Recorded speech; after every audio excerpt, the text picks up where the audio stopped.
Aprobado na ng Bicameral Conference Committee ang national budget para sa taong 2014.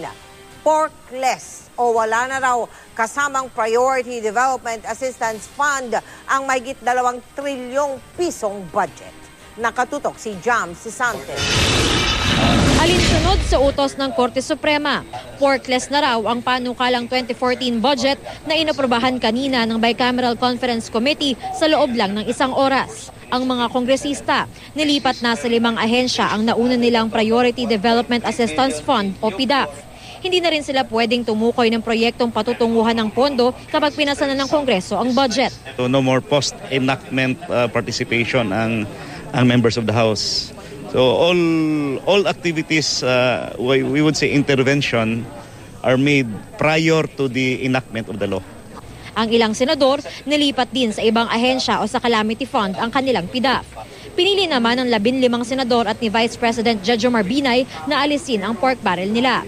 Kaya mula sa orihinal na mungkahing budget na 2.268 trillion pesos, bumaba ito sa 2.264 trillion pesos o nabawasan ng 3.2 billion pesos.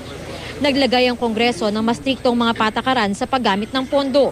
Bunga ng kontrobersya sa di umano'y pambubulsa ng ilang mababatas na pork barrel na inilagak nila sa mga NGO na konektado raw kay Janet Napoles. Inistriktuhan namin yung rule kapag magbibigay ng pondo sa NGOs.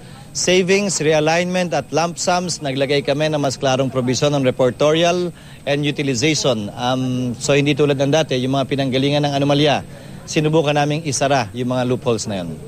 Pinakamalaking alokasyon sa Department of Education na may budget na mahigit 281 billion pesos. Kasunod ang 207 billion pesos ng DPWH. Tigmahigit 80 billion pesos naman ang budget ng Department of Health, National Defense at DSWD. Hindi tulad noong mga nakaraang taon, bukas sa publiko ang BICAM kung saan pinagtutugma ng Kamara at Senado ang mga pagkakaiba sa mga bersyon nila ng panukalang budget. Pero dismayado raw ang grupong Scrap Pork Network dahil tila plansyado na ang lahat nang magharap ang mga kinatawa ng 2 kapulungan ng Kongreso. Meron lang mga amendments na binanggit, pero yung kung paano sila nag-negotiate para noon matanggap ng parehong Kongreso at Senado yung amendments na yun, hindi na natin nakita. The technical staff have been doing this and have been at this for the longest time. Approval na lamang ng respective panels dun sa unreconciled provisions ang kailangan pag-usapan.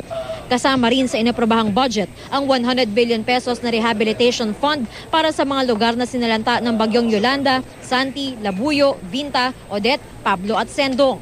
Pagkakagastusan din ng naturang pondo ang mga lugar na nasira dahil sa 7.2 magnitude na lindol sa Visayas at bakbakan ng gobyerno at MNLF sa Zamboanga. Itinaas din ng Kongreso sa 13 billion pesos mula sa 7.5 billion ang calamity fund para sa 2014. Maagang tinapos ng 2 kapulungan ng Kongreso ang pagtalakay sa 2014 budget para raw bigyan ng sapat na panahon ng Malacanang upang pag-aralan ito at nang mapirmahan ito ni Pangulong Noynoy Aquino bago matapos ang taon. Jam Sisante, Nakatutok, 24 Oras.